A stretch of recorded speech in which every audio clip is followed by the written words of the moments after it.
بسم اللہ الرحمن الرحیم۔ ناپاکی کی حالت میں آیت کریمہ پڑھنے کا حکم۔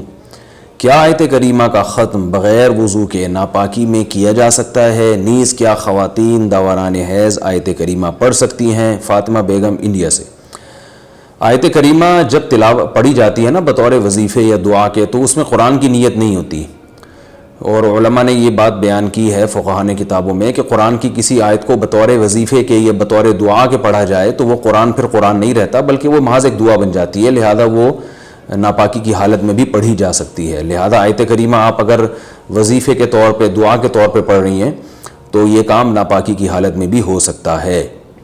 اسی طرح آیت کریمہ کے علاوہ سورہ فاتحہ ہے، یا رات کو سوتے ہوئے جو دم کیا جاتا ہے اپنے اوپر سورہ فلق، سورہ ناس اور سورہ اخلاص کے ذریعے، تو یہ سب جائز ہے، اس میں ناپاکی کی حالت میں بھی کر سکتے ہیں، کیونکہ یہ قرآن کی تلاوت کی نیت سے نہیں ہوتا بلکہ یہ دم یا رقیہ کی نیت سے ہوتا ہے۔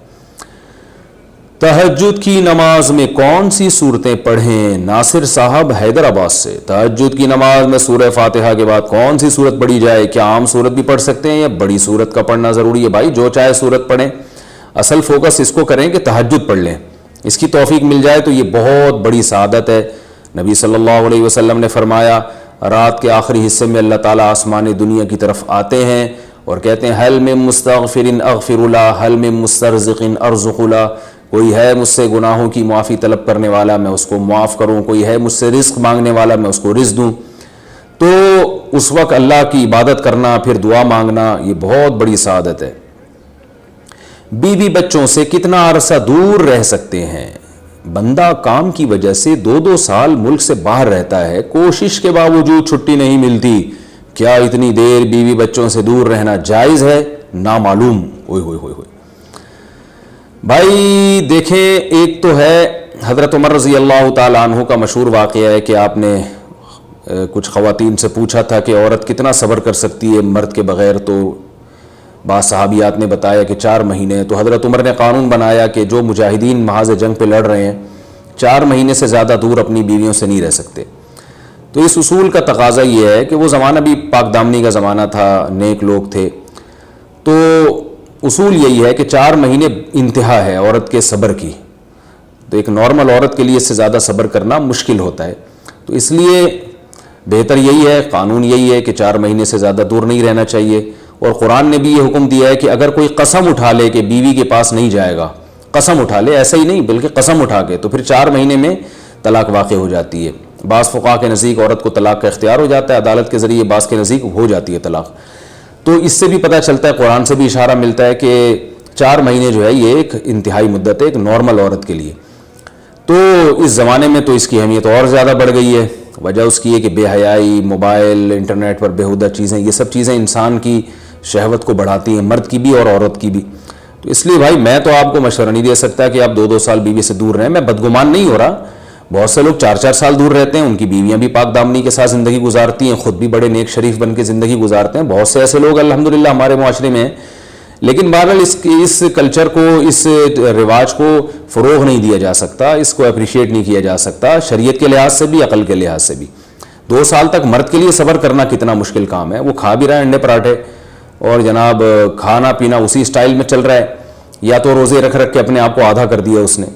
تو سوال عورت کے ساتھ مرد کا بھی تو ہے نا، مرد میں تو قوت اور شہوت اللہ نے اور بھی زیادہ رکھی ہے، تو وہ کیسے صبر کرے گا؟ مرد کی جو قوت برداشت ہے وہ فقہاء نے اور اطباء نے بیان کی 1 مہینہ ہے، تو 2 سال تک بیوی سے دور ہیں۔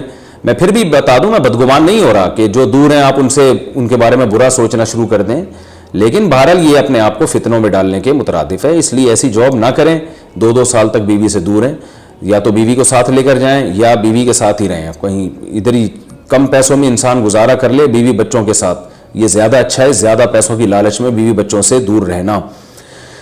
باقی بیوی آپ کی راضی ہے اس جاب پہ، یا آپ کے پاس کوئی آلٹرنیٹ ہے ہی نہیں، آپ جاب چھوڑ کے آئیں گے تو آپ کو لالے پڑ جائیں گے کھانے پینے کے، تو ایک مجبوری ہے، مجبوری کے حکام الگ ہوتے ہیں، لیکن نارملی اس کی بہرحال ترغیب نہیں دی جا سکتی۔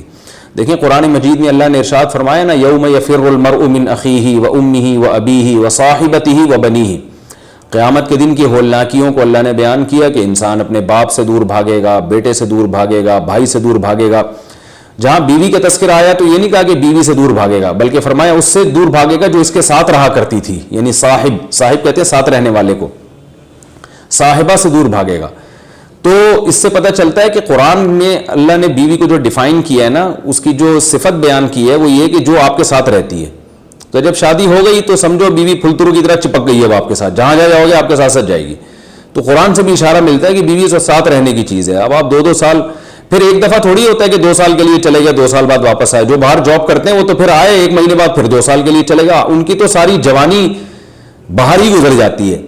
تو اس لیے مجھے یہ بہرحال سمجھ میں نہیں آتا، شریعت کی روح سے یہ پسندیدہ کام نہیں ہے۔ بہت سخت مجبوری ہے تو ایک الگ بات ہے، لیکن اچھا کام نہیں ہے یہ۔ غربت میں انسان بیوی بچوں کے ساتھ گزارا کر لے، یہ زیادہ بہتر ہے اس دولت سے جس میں انسان بیوی بچوں سے ہی دور ہو۔ کیا کرنا ہے ایسی دولت کا کہ آپ اپنے بیوی بچوں سے گھر بار سے دور ہیں؟ انسان جو شریف آدمی، عزت دار آدمی، اس کو تو گھر میں سکون ملتا ہے بھائی۔